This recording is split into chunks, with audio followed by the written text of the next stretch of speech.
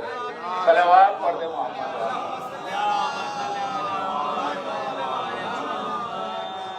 اللہ چھپا ہوا نہیں، کیا کہنے ہیں، واہ واہ واہ۔ اور اس کی معرفت کے لیے وہ چھپا ہوا نہیں ہے، وہ وجود مطلق ہے، اس کا دیدار بھی ہوتا ہے حسب ظرف، حسب ظرف ذات۔ کوئی بھینگا ہوگا تو سورج کو دیکھ تو لے گا مگر جھلک، اندھا ہوگا دیکھ ہی نہیں پائے گا، وہ انکاری کر دے گا۔ عارف علی جب ہوگا تو بس اسی کو دیکھتا ہے، اسے کچھ دکھتا ہی نہیں، وہ اسی کو دیکھتا ہے، کیونکہ علی ترجمان ذات پروردگار، علی اور سرکار دو عالم، جب میں علی کہہ دوں تو 14 ہیں، محمد کہہ دوں تو 14 ہیں۔ علی علی پڑھنے کا یہ مقصد نہیں ہوتا کہ رسول اللہ معاذ اللہ مائنس ہے، اگر وہاں مائنس کر دیا جائے تو کفر ہو جائے گا، ہر فضیلت علی میں نبی شامل ہے۔ تو اس لیے ہم تصور میں پہلے یہ جملہ رکھ کے پڑھ رہا ہوں کہ عزیزان گرامی، اللہ کے وجود کی دیکھنے کا آئینہ وجود الہی کا نام علی، آئینہ وجود پروردگار کا نام حیدر کرار۔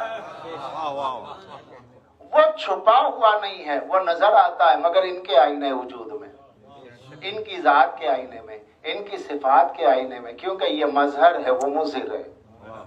اگر آپ آئینے میں اپنے آپ کو دیکھتے ہیں تو کیا وہ آپ نہیں ہوتے؟ اور کوئی غیر اگر آئینے میں دیکھ رہا ہے کہ بھائی وہ صاحب آئینے میں نظر آ رہے ہیں، وہ صاحب آئینے میں نظر آ رہے ہیں، تو وہ یہ نہیں کہہ رہا وہ صاحب جیسے نظر آ رہے ہیں، کہتا وہ صاحب نظر آ رہے ہیں، یعنی واقعیت کا حکم لگایا جا رہا، وہی تو نظر آ رہے ہیں، وہ وہاں ہے تو یہ آئینے میں کون ہے؟ کہا کہ بھائی پرچھائی ہے تو کس کی ہے؟ انہی کی ہے، تو یہ کہو نا کہ ان جیسے نظر آ رہے ہیں۔ کہ ان جیسے کا کیا مطلب ہوتا ہے؟ آئینہ کب آئینہ ہے؟ اگر آئینے کو آئینہ سمجھ کے دیکھو تو بس آئینہ ہے، اگر آئینے میں پرچھائی کو دیکھنا چاہو تو پھر وہ آئینہ نظر ہی نہیں آتا، پھر وہ نظر آتا ہے جو آئینے میں متجلی ہے۔ یہ 14 بھی اللہ کے وجود کے ایسے آئینے ہیں، اگر تم اس آئینے کو دیکھنا چاہو تو فلاں قبیلے بنی ہاشم کے ہیں، بنی ہاشم کے ہیں، یہ جو ہے ابھی قصی حضرت عبد الفہر ابن مالک کی اولاد میں ہے، یا بنی ہاشم ہے، یہ عبد المطلب کی اولاد ہے، ان کا نسب یہ تو آئینہ ہوا۔ یہ آپ آئینے کو دیکھ رہے ہیں، آئینے میں نہیں دیکھ رہے۔ یہ فریم کا دیکھنا اور ہے، آئینے میں دیکھنا اور ہے۔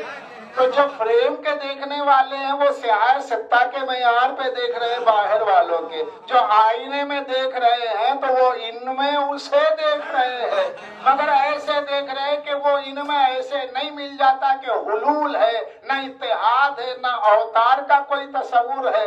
اللہ علی نہیں بن گیا، علی اللہ نہیں ہو گیا، مگر کمال یہ ہے کہ وہ ان میں نظر آ کے بھی وہ رہتا ہے اور یہ وہاں نظر آ کے بھی یہ نظر آتے ہیں، یہی ان کا وجود کمال ہے۔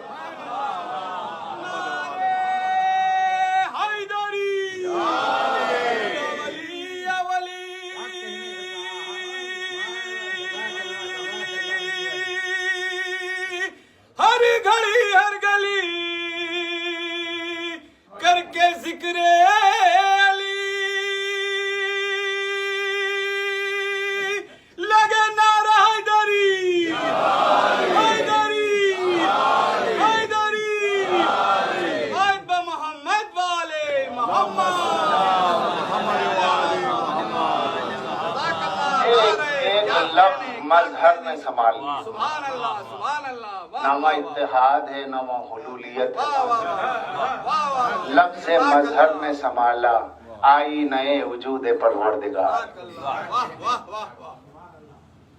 اور یہ وہ آئینہ ہے جس میں دونوں نظر آتے ہیں، دونوں دیکھتے ہیں، دونوں دیکھتے ہیں. مخلوق بھی اس آئینے میں اس کو دیکھتی ہے, خالق بھی اس آئینے میں خود کو دیکھتا ہے. سبحان اللہ سبحان اللہ. مخلوق بھی ممکن بھی اس آئینے میں خود کو دیکھتی اور واجب بھی اس آئینے میں خود کو دیکھتا ہے. وہ ایسا آئینہ ہے کہ جس کے دونوں رخ ہے, ایک رخ واجب کی طرف ہے, ایک رخ ممکن کی طرف ہے. جب ممکن کی طرف اس کا رخ ہوتا ہے تو ممکن بقدر ظرف دیکھتا ہے, واجب دیکھتا ہے تو بھرپور دیکھتا ہے. واجب دیکھتا ہے تو بھرپور دیکھتا ہے. تو یہ کمال ان کی ذات کا عجیب ہے. باطن واجب سے ملتا ہے, ظاہر ممکن سے ملتا ہے. ظاہر کو ظاہر پہ رکھو, باطن کو باطن پہ رکھو. اسی کو کہتے ہیں تنزیل کو تنزیل پہ رکھو, تعویل کو تعویل پہ رکھو. اور جو لوگ ظاہر میں کھو گئے انہوں نے مولا کو اپنا جیسا مان لیا یا اپنے مولویوں کو مولا جیسا مان لیا. اور جو باطن پہ گئے تو باطن میں جا کر کے جو ظاہر کو بھول گئے تو وہ مولا میں اتنا کھو گئے کہ انہوں نے ظاہر کو بھلا دیا. مولا نے کہا یہ نہیں, ظرف رکھو اور کم ظرف نہ بنو, ظاہر کو ظاہر پہ رکھ کے باطن کا ضبط کرو. ظاہر کو ظاہر پہ رکھ کے باطن کا ضبط کرو. تو آئینے میں جب آپ آئینے کو دیکھیں گے تو آئینہ ہے, لیکن آئینے میں آئینے کو دیکھنے کا مقصد آئینہ نہیں ہے. آئینے کو دیکھنے کا مقصد تو آپ کا اپنا دیکھنا ہے. تو جب آپ اپنے آپ کو دیکھتے ہیں تو آئینہ آپ کیا ہے بتا دیتا ہے, کون کیسا ہے بتا دیتا ہے. تو مولا معیار الولد ہے, مولا کے فضائل معیار الولد ہے. مولا کی ذات جو ایمان کی کسوٹی ہے. جب علی کے فضائل بیان کیے جاتے ہیں تو کون سا دل قبول کر رہا, کون سا نہیں کر رہا, اور فضائل میں بھی کون سے فضائل دل کو قبول کیے جا رہے ہیں اور کون سے فضائل نہیں. رسول اللہ نے کہا میں شہر علم علی اس کا دروازہ ہے. رسول اللہ نے کہا علی مجھ سے, میں علی سے. اور رسول اللہ نے فرمایا علی ایسا ہے کہ جیسے میرے بدن پہ میرا سر ہے. یہ ساری روایت مجمع کھڑا ہوا, لیکن یہ سب وہ فضائل ہے جو سب سیاہ ستہ میں موجود ہیں. یعنی اغیار نے جن فضائل کو اپنی کتابوں میں لکھا وہ اگر ہم پڑھ دیں تو سب خوش ہیں, لیکن جیسا ہی ہم نے فضائل نورانیہ شروع لے دیکھیے شابی غلو ہو گیا. کیونکہ لوگوں کو عادت پڑی ہے مولا کو غیروں سے پہچاننے کی. جس نے علی کو اس کے غیر سے پہچانا اس نے علی کو نہیں پہچانا. جس نے علی کو علی سے پہچانا تو اس نے علی کو پہچانا. اس لیے معصوم فرماتے یہی بات اللہ کے لیے بھی ہے, یہی بات اللہ کے لیے بھی ہے. اعرف اللہ باللہ. معصوم فرماتے اللہ کو اللہ سے پہچانو. والرسول بالرسالہ واولی الامر بالمعروف. رسول کو رسالت سے پہچانو, اولی الامر کو معروف سے پہچانو. تو اور یہ بھی حدیث موجود ہے, کافی میں موجود ہے اور دیگر کتابوں میں موجود ہے کہ معصوم نے فرمایا جس نے اللہ کو اس کے غیر سے پہچانا اس نے اللہ کو نہیں پہچانا. جس نے اللہ کو اس کے غیر سے پہچانا اس نے اللہ کو نہیں پہچانا. جس نے اللہ کو اس کے غیر سے پہچانا اس نے اللہ کو نہیں پہچانا. تو اب سوال یہ ہوتا ہے اہل بیت کون ہے؟ جب اہل بیت غیر اللہ ہے تو پھر اللہ نہیں پہچانا جاتا. تو پھر اہل بیت کون ہے؟ یہ غیر اللہ تو نہیں ہے, یہ من اللہ ہے, یہ فی اللہ ہے, یہ الی اللہ ہے, یہ مخصوص بھی ذات اللہ.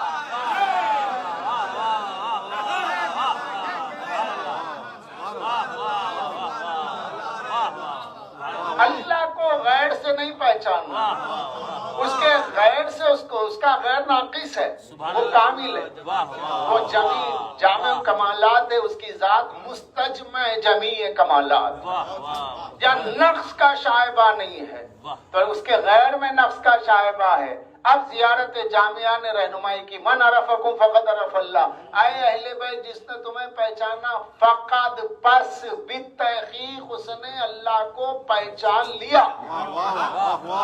عرفہ پاسٹ ٹینس میں پہچان لیا. جس نے اہل بیت کو پہچان لیا، اللہ کو پہچان لیا. ارے یہ کیسی بات ہے، غیر سے اللہ نہیں پہچانا جاتا. کہا سنو، اہل بیت غیر اللہ نہیں ہے.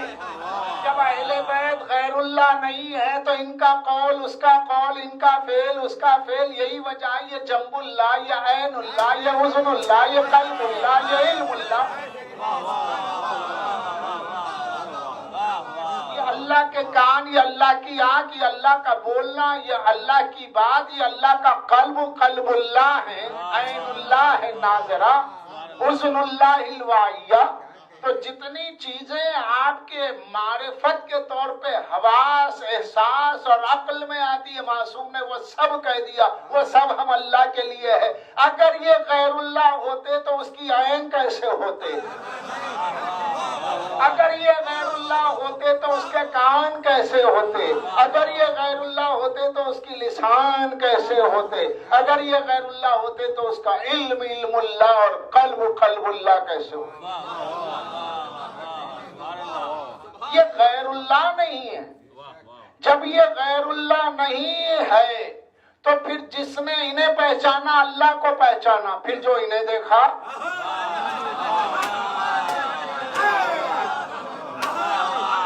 اب پھر جو انہیں دیکھا. اسی باعثی منزل پر آ کر کے سرکار دو عالم نے کہا، جو القطرہ کی مشہور حدیث ہے، القطرہ میں موجود ہے، من سرہ ان ینظر الی اللہ بغیر حجاب، جو چاہتا ہے اللہ کو بغیر حجاب کے دیکھے، فلینظر الی علی فلیحب الی علی، وہ علی کو دیکھ لے، علی کے پردے میں وہی ہے. مگر جب علی کو عرفان کی آنکھوں سے دیکھے گا تو علی غیر اللہ نظر نہیں آئے گا.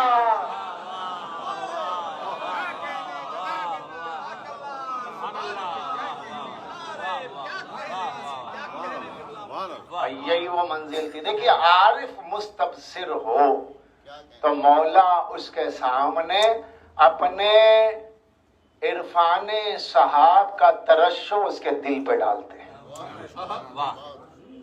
بارش ابر کرم مولا کا اس دل کے لیے مخصوص ہے جس دل میں فضائل کو قبول کرنے کی کشادگی وسعت ہو.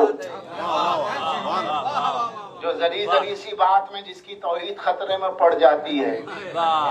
جب انہوں نے کہہ دیا ہمارے لیے ایک اللہ ہے، ہمارے لیے ایک معبود ہے، اس کے بعد جو چاہے تم ہمارے لیے کہو، تو جب انہوں نے آزادی دی ہے تو آپ کیوں پہرے لگا رہے ہیں؟ جس کے پاس توحید ناقص ہے اس کی توحید کو خطرہ ہے. جس کے پاس توحید ہی نام ہے، علی کی ولایت ثبوت ولایت ہے، ثبوت توحید ہے، اس کو کیا خطرہ؟ کہا کہ جو بے حجاب دیکھنا چاہتا ہے، نہیں مجھے نہ عقلی حجاب چاہیے نہ کیفیات کا حجاب، کچھ نہیں، میں چاہتا ہوں اللہ کو دیکھوں، بے حجاب دیکھو، علی کو دیکھ لیں، علی کو دیکھ لیں. کیا بات، بہت مشکل ہے منزل.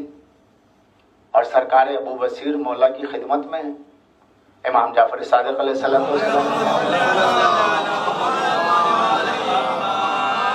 آقا محمد حسین طباطبائی، جنہوں نے تفسیر میزان لکھی، اور تفسیر میزان کی عربی میں 20 جلدیں ہیں، اور یہ وہ کتاب ہے جس کے لیے کہا گیا صدی میں اس سے بڑی تفسیر نہیں لکھی گئی. انہوں نے سوال و جوابات کی نشست در محضر طباطبائی میں ایک بات کو رکھا ہے بہار الانوار کے حوالے سے، اور میں نے اس کو کتاب التوحید میں بھی پڑھا شیخ صدوق کے. تو ایک سرکار ابو بصیر بیٹھے ہیں، کہا مولا آپ سے ایک بات پوچھنی ہے، اور یہاں کوئی ہے نہیں. کہاں پوچھو. کہا مولا یہ صحیح ہے کہ قیامت کے دن اللہ نظر آئے گا، یہ جو لوگ کہتے ہیں؟ کہا کون کہتے ہیں؟ منافقین کہتے ہیں قیامت میں اللہ نظر آئے گا. کہا نہ. پھر تو کہا مومن اللہ کو دنیا میں ہی دیکھ لیتا ہے. یا علی یا علی یا علی.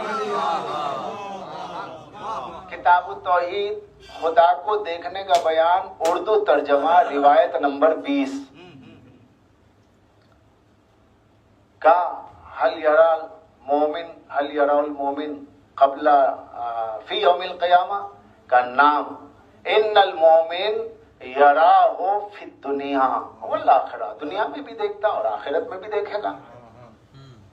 اور جیسے ہی ابو بصیر خاموش بیٹھے، مولا نے ان کے دل پہ توجہ کی کہ دل پوری طرح آمادگی ہے، فرمایا الَّسْتَ تَرَاهُ فی وقت کا ھذا، کیا اس وقت تو اسے نہیں دیکھ رہا؟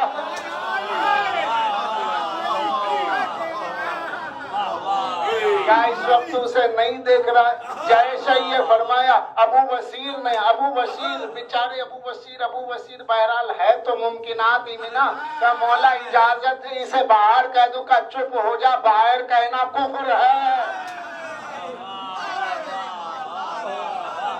پتا چلا کچھ چیزیں باہر کے لیے نہیں ہے، یہی وجہ ہے مولا فرماتے اسے باہر نہ لے جا۔ پھر مولا نے دیکھا کہ نہیں ابو بصیر کہہ دے گا، ابو بصیر کی طبیعت کچھ ایسی ہے کہ جوش ولا میں اسرار کو چھپانے کی جگہ یہ بتا دے گا۔ مولا نے کہا بھئی سن، اگر تو نے یہ بات باہر کہہ دی تو یہ جہالت ہوگی، کیونکہ یہ تشبیہ ہے، تشبیہ کفر ہے، اور کفر الحاد ہے، الحاد ایمان نہیں ہے، چپ ہو جا۔ ابو بصیر خاموش ہو گئے تو بات سمجھ میں آ گئی، جو چیزیں الحاد و کفر ہے وہ غیر کے معیار سے ہے، جو مومن کے معیار پہ ہے عین توحید ہے۔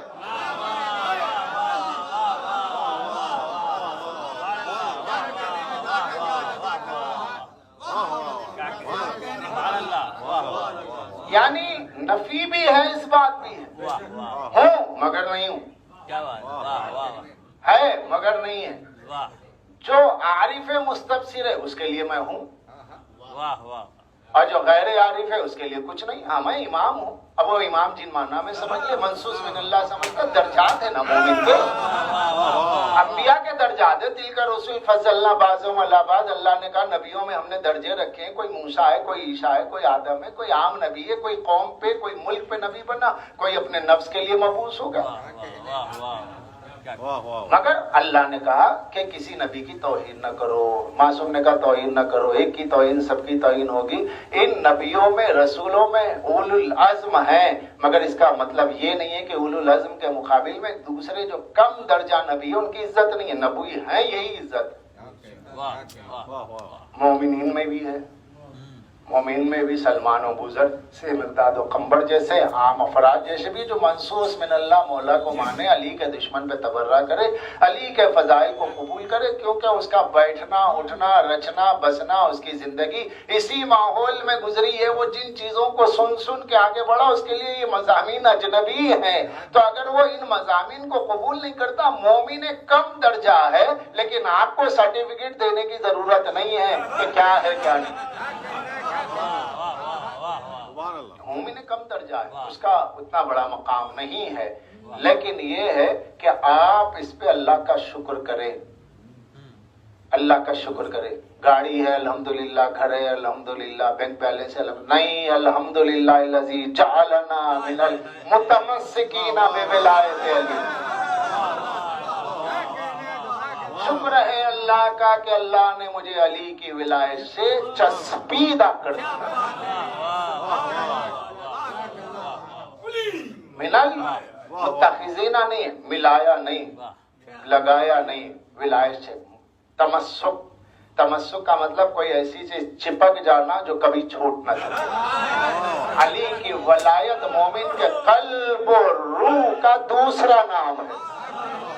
مومن کی روح ایک لفظ ہے مگر اس کے معنی علی کی ولایت ہے، مومن کا دل ایک لفظ ہے اس کے معنی علی کی ولایت ہے۔ یہ جب چسپیدہ وجود مومن بن جاتی ہے اور پھر یہ اپنی کیفیات میں بڑھتی چلی جاتی ہے تو دماغ کے ساتوں طبق روشن ہو جاتے ہیں، اور روح کی تطہیر ہو جاتی ہے، فکر منجلی ہو جاتی ہے، اور پھر جلوے باری باوجود حیدر کرار نگاہوں میں ہوتا ہے۔ پھر عشق و سرمستی میں جب وہ اپنے کو بھول جاتا ہے تو شہرت کیا ہے، مجمع کیا ہے، عوام کیا ہے، پوسٹر کیا ہے، کوئی کچھ نہیں رہتا۔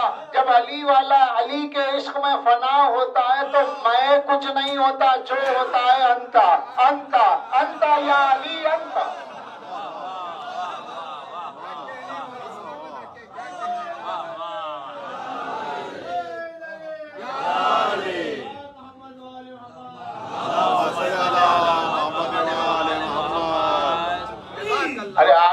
تو صفت ہی ہے، وہ معشوق میں گم ہو جاتا ہے، اسے اپنے وجود کی خبر نہیں ہوتی۔ مولا کے عاشق ہیں، مولا کے عارف ہیں، مگر یہ ہے کہ اپنے ہم جنسوں سے لڑائی ہو رہی ہے بعنوان مجلس، بعنوان فضائل۔ کوئی چاہتا ہے کہ فضائل پڑھے، کوئی چاہتا نہ پڑھے، کوئی الجھ رہا ہے۔ بھائی یہ عشق میں الجھن ہوتی ہے نہ الجھاؤ ہوتا ہے۔ ہاں اقرار الگ چیز ہے، تصدیق قلبی تو طمانینت قلب اور سکون قلب کا نام ہے۔ بہت سے لوگ ہیں جو فضائل پڑھے جائیں ان کی سمجھ میں نہیں آتے، کہتے ہیں قبلہ سمجھ میں نہیں آتے، مگر دل انکار نہیں کر رہا ہے، سمجھ میں نہیں آتا۔ بھائی کوئی بات نہیں، مولا کی طرف لوٹا دیجیے۔ مولا نے فرمایا ضروری نہیں کہ ہماری ہر بات تم سمجھ لو، اور اس لیے مولا نے یہ بھی فرمایا ہمارے اسرار کو چھپاؤ ورنہ ذلیل ہو جاؤ گے۔ صاحب کہا مولا نے ہمارے اسرار کو چھپاؤ ورنہ ذلیل ہو جاؤ گے، کیونکہ اسرار ہوتے پہلے لوگوں کو معرفت نورانیہ کی ابتدا تک لے آؤ۔ جب معرفت نورانیہ کے گھونٹ ان کے وجود میں اترنے کے بعد ان کے قلب کو سرشار کرنے لگے اور ان کے قلب کے ساغر سے علی کے فضائل چھلک چھلک کر ان کی روح کی پیاس بجھانے لگے، تب ان کے سامنے دھیرے دھیرے باتیں رکھو۔ بیٹھتے ہی مجمع کے سامنے اسرار شروع کر دیں گے تو مجمع گمراہ ہو جائے گا اور آپ بھی شاید رٹے رٹائے ہوں گے، یہ معاملہ ہو جاتا ہے۔ صلوات پڑھ دیں محمد۔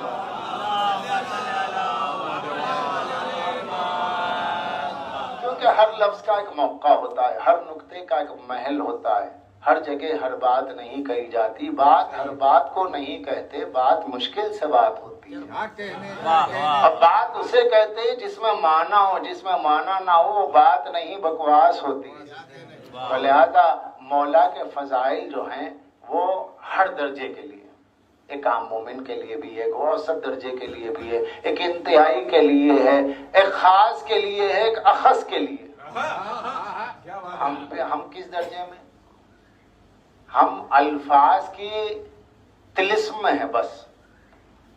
الفاظ جو ہیں احادیث کے جو الفاظ ہیں ان الفاظ میں فاضل طینت کا کوئی حصہ ہمارے وجود کا حصہ بنا ہوا ہے، لہذا اس سے مسرت ہوتی ہے، ورنہ عارف کا بھی تصور نہیں ہے۔ یہ جو جھلک ہے یہ اس عالم ارواح میں آپ نے جب علی کی ولایت کا اقرار کیا تھا تو جب اقرار کرنے سے مولا کی آواز سننے سے آپ کی روح پہ جو اثر ہوا تھا اس کی یاد تازہ ہو جاتی ہے جب فضائل شباب پہ ہوتے ہیں۔ اور عارف اپنے باطن وجود کے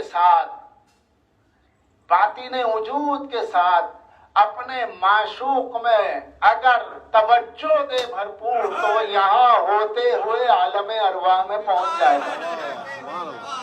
آپ کا خیال آپ کو بچپن میں لے جاتا ہے، آپ کا خیال آپ کو جوانی میں لے جاتا ہے، آپ کا خیال آپ کو آپ کے گھر سے باہر سفر کرواتا ہے، اور جب یہی عرفانیات آپ کا مسلسل روح کا حصہ بن جائیں تو آپ یہاں رہتے ہوئے عالم ارواح میں چلے جاتے ہیں۔ پھر کیفیت وہ ہو جاتی ہے کہ آپ کا بدن آپ کا ساتھ نہیں دیتا مگر آپ کی روح پر احساسات کا غلبہ ایسا ہوتا ہے، اسی کو وجد کہتے ہیں، اسی کو تواجد کہتے ہیں۔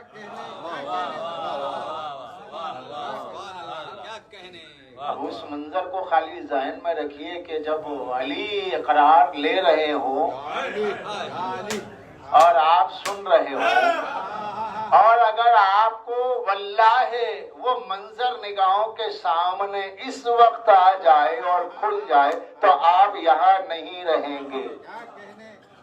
اس لیے کچھ چیزیں مولا باندھ کے رکھتے ہیں تاکہ ہمارا چاہنے والا متحمل رہے۔ تو ہمیں کوشش کرنی چاہیے فضائل زیادہ سے زیادہ سنیں، زیادہ سے زیادہ پڑھیں، مگر ہر چیز کو اس کے اعتبار پہ رکھیں۔ یہ سب کچھ ہونے کے بعد بھی یا عین اللہ ہے، نور اللہ ہے، حسن اللہ ہے، سب ہے، اتنا ہے کہ عکس اللہ ہے، اللہ کی ذات کا عکس ہے علی، مگر پھر بھی علی علی ہے۔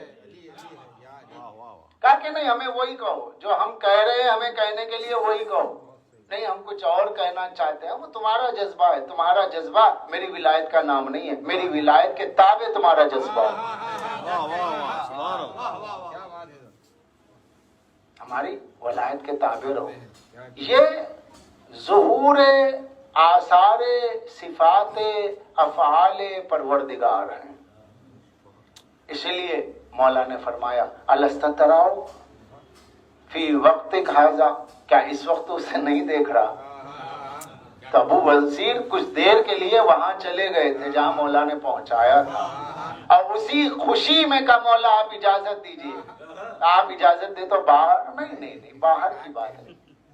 مولا کہہ رہے ہیں سلمان یہ بس تیرے لیے، بوذر یہ بس تیرے لیے. کبھی دونوں کو بٹھا کے کہا یہ تم دونوں کے لیے، کبھی سب کو بٹھا کے کہا سب کے لیے. ایک عام ہے، ایک خلوت ہے، خلوت خاص ہے. علی نے ہر جگہ ہر محل پر اپنے مختلف جلوے دکھائے.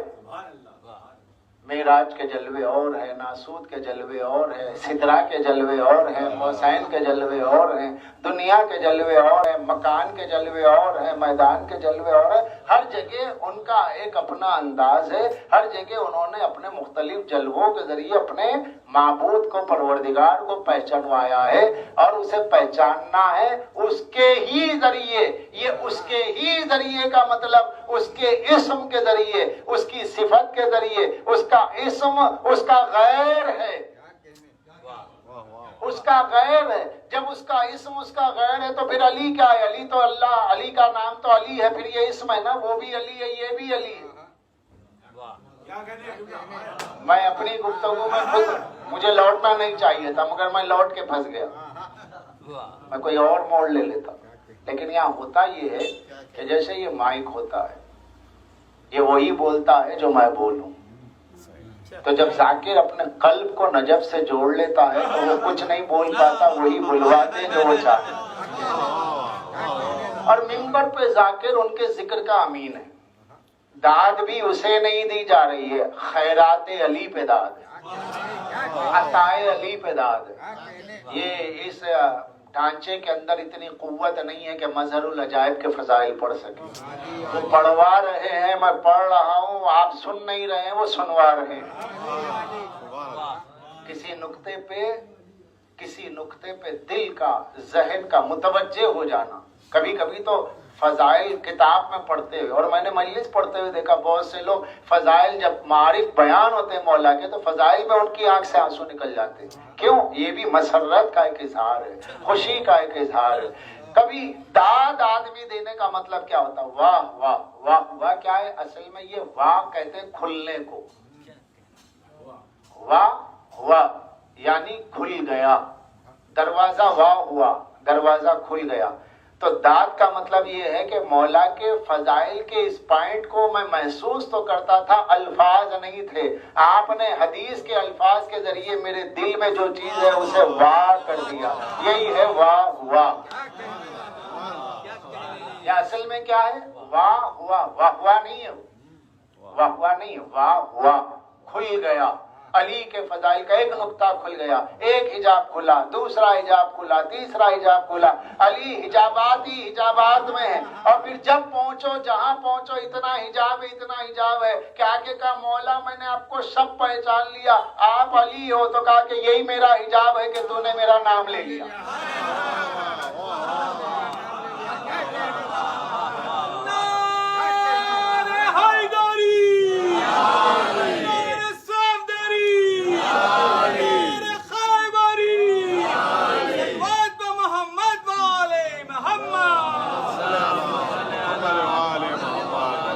کیا اس کے فضائل پڑھے جائیں، کیا اس کے معارف بیان کیے جائیں جو علی ہوتے ہوئے علی نہیں ہے، جس کا علی ہونا ہی اس کا حجاب ہے.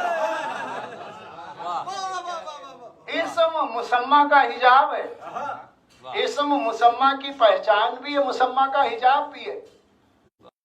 علی تو وہ ہے، اب اتنی بے نیازی ہے میرے مولا کی، جہاں تک پہنچیں گے تو علی تو کہنا ہی پڑے گا نا. جہاں علی نہ کہہ سکو، یہ کون سی منزل ہوتی ہے؟ یہ منزل باطن ہوتی ہے جب معشوق میں فنا ہو جاتے ہیں. عشق، العشق حجاب بین العاشق والمعشوق. عاشق اور معشوق کے درمیان میں عشق حجاب ہوتا ہے. جب یہ عشق کا حجاب ہٹ جائے، عاشق معشوق میں فنا ہو جائے تو پھر وہ نام نہیں جانتا، بس وجود محسوس کرتا ہے.